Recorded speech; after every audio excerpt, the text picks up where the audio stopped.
om landområder. Det er et sammenstød mellem islamisk fundamentalisme og drømmen om et frit Kurdistan. Et sammenstød mellem frihed og tvang. Og et sammenstød, som i sidste ende kan koste Joanna livet. Altså det er mærkeligt at have været tæt på døden. Være tæt på at miste sit liv. Men være her nu, ryge en vandpige, drikke appelsinjuice. Når man er i fronten, så skal man være forberedt på, at man ikke kan komme tilbage igen. Og jo mere du tænker over det, jo værre er det. Så det handler bare om at gøre tingene, og ikke tænke så meget over det. Joanna kan ikke sove om natten, og når hun endelig gør, får hun tit mareridt. Den kurdiske sag og kampen mod islamisk stat fylder alt.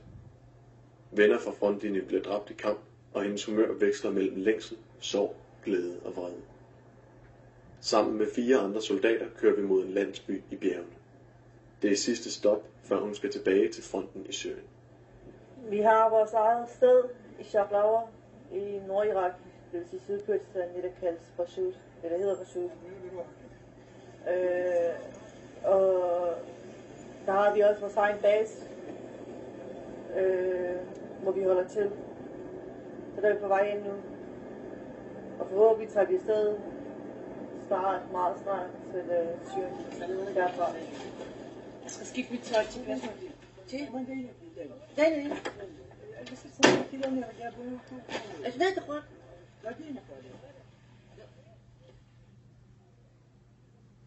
Lige nu venter jeg bare, fordi at grænsen til Syrien er lukket, og jeg er herinde ved vores base. Vores base ligger på den anden side, og jeg er herinde ved huset. Og grænsen til Syrien er lukket, og vi kan ikke komme afsted, og det er ikke til at vide, hvornår grænsen bliver åbnet for os, så vi kan tage afsted på et fri, enten Sadakani eller hvor end det bliver.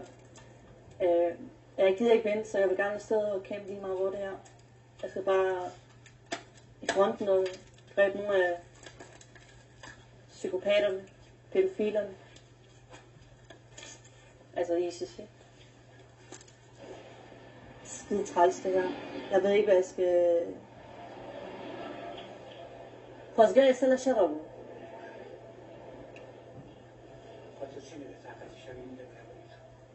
تو شرابی تو خیلی شیطون خواهمش خیلی شیطون منش نزالم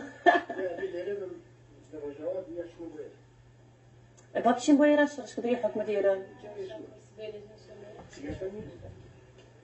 واحد هي والله Krogen مشغول selvom jeg er så stresset, jeg har glemt, jeg smører om. Jeg ved ikke, hvad jeg skal gøre. Nej, kan under krotten jeg firma. Hvad stress?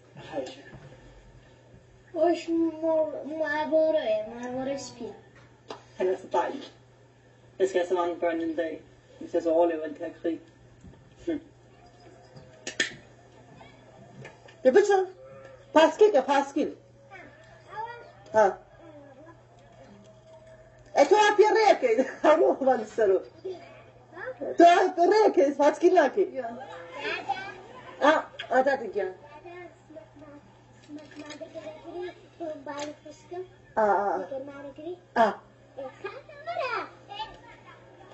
Kera ska bugge.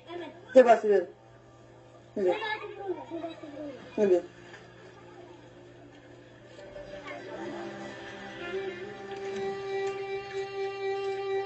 Yes.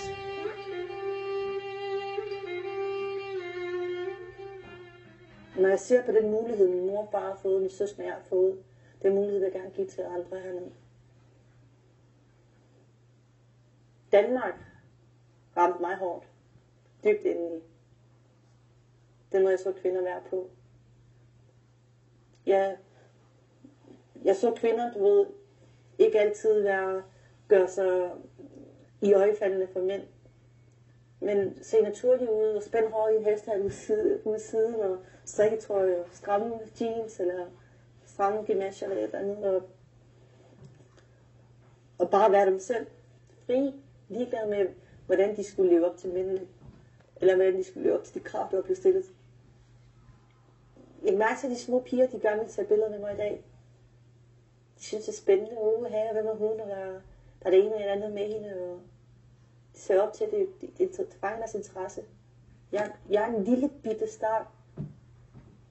på en tanke, der kan ramme dem så hårdt, at det muligvis bliver til en handling senere hen i livet på et tidspunkt.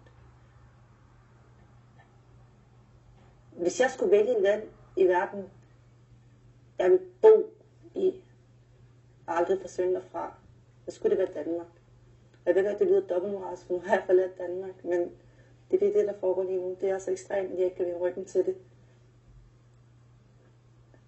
Men hvis alt går som planlagt hernede, så vil jeg gerne tilbage til Danmark til august og studere igen. Og være tæt på min familie. هناك دي مش مرتبط مشكلة. Benny. Mor, lad nu være med at være bange. Der sker mig ikke noget. Du kender mig godt. Jeg passer altid godt på mig selv. Nej, jeg gider ikke hjem til familien, kalder. Jeg passer godt ud igen, mand. Tag op og besøg din familie. No, hell no.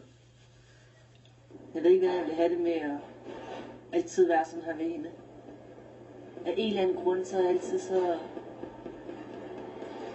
Mor, jeg har ikke tid til at snakke. Mor, jeg kan ikke snakke. Jeg ved ikke hvorfor. Jeg ved ikke, når jeg taler med hende, så jeg bliver bare så trist. For nogle mennesker kan det godt være ekstremt, at jeg er taget ned, eller man tager herned, men jeg har det bare sådan, at det er en nødvendighed.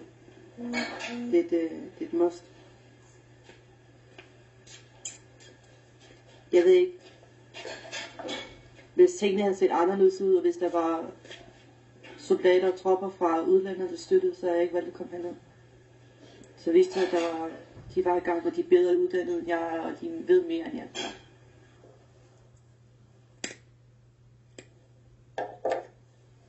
Og for mig personligt er det ikke umoralsk at gå i krig for at redde menneskeliv. Har du taget liv?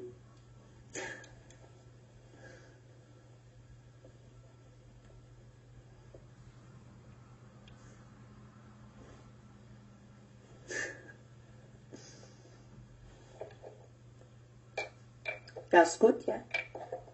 Jeg har taget liv. I så fald så ved jeg det.